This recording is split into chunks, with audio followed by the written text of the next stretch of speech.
Daí, pessoal, mais uma resolução. Verifique se os pontos estão localizados nos quadrantes e identifique em qual quadrante. Então, fazer isso aí, ó.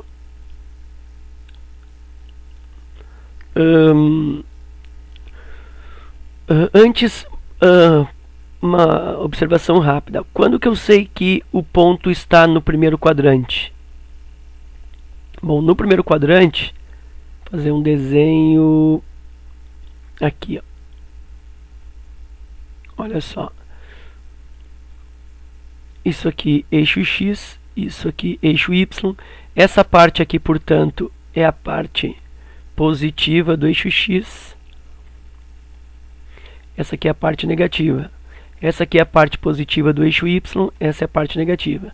Então, no primeiro quadrante, o que acontece? Eu tenho X e Y positivos.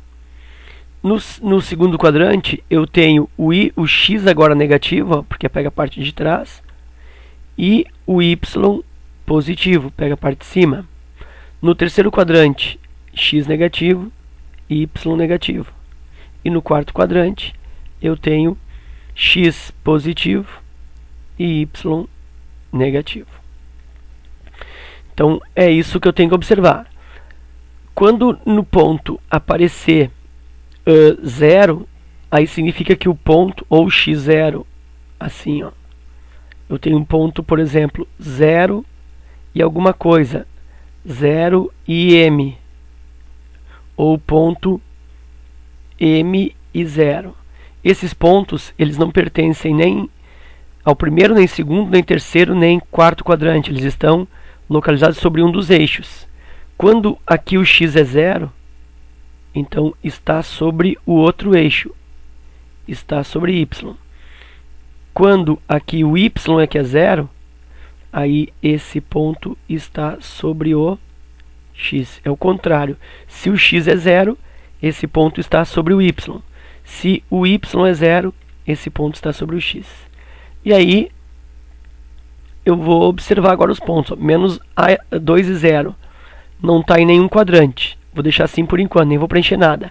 O B, menos 1 e menos 1, os dois negativos. Ó. Onde que os dois são negativos? No terceiro quadrante. Deixa eu colocar para ti aqui. Ó. Aqui é o primeiro quadrante. Aqui é o segundo quadrante. Terceiro e quarto quadrante.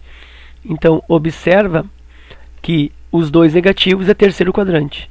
Então, esse ponto B pertence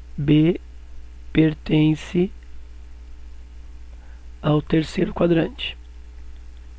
O ponto C está sobre eixos, né? Porque tem um 0 aqui. O ponto D, ó, 2 positivo, 3 negativo. Então, qual é o quadrante que tem mais e tem menos? É o quarto quadrante, X positivo e Y negativo. Então, o ponto D, ele pertence ao quarto quadrante. O ponto E também, né, não pertence a nenhum quadrante porque tem coordenada igual a 0. O F também e o G também. Então, localizado em quadrante, só o B e o D. O ponto A, como o Y é 0, olha só, quando o Y é 0, o que eu sei? Que esse ponto está sobre o eixo dos X. Né? Então, está sobre o X.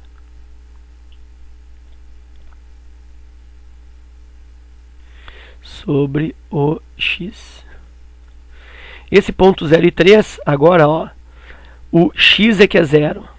Então, quando o X é 0, ele está no outro. Está sobre o Y. Aqui eu tenho os dois iguais a 0.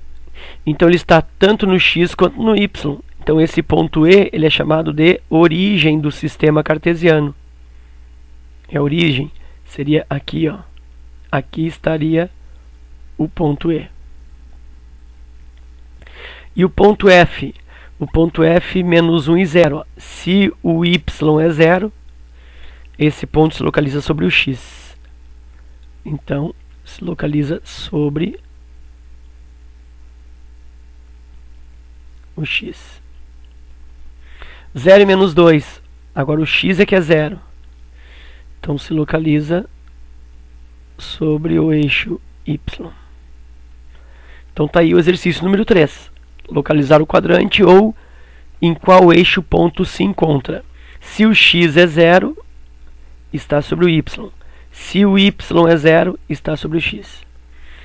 Exercício 4. Quais são os pontos localizados sobre o eixo das abscissas? O que são os eixos das abscissas? O eixo dos x. Então eu posso colar aqui, ó, quem está sobre o x. Bom, no eixo das abscissas são aqueles pontos do tipo m e 0, né? Quando o y é igual a 0. Então onde é que o y é igual a 0? Ponto A. Onde mais? Ponto E, que é a origem, né? Está sobre os dois. E ponto F. Quais pontos estão localizados sobre o eixo das ordenadas? Eixo das ordenadas é o eixo dos y. Então são pontos do tipo 0 e m. Ou seja, quando x é igual a 0. Então eu procuro pontos onde eu tenha x igual a 0. O ponto C tem x igual a 0. Quem mais? O ponto E, que é a origem, tem x igual a 0. E o ponto G tem x igual a 0. Ok? Então era isso. Espero que vocês tenham aproveitado. Obrigado pela visita e até a próxima.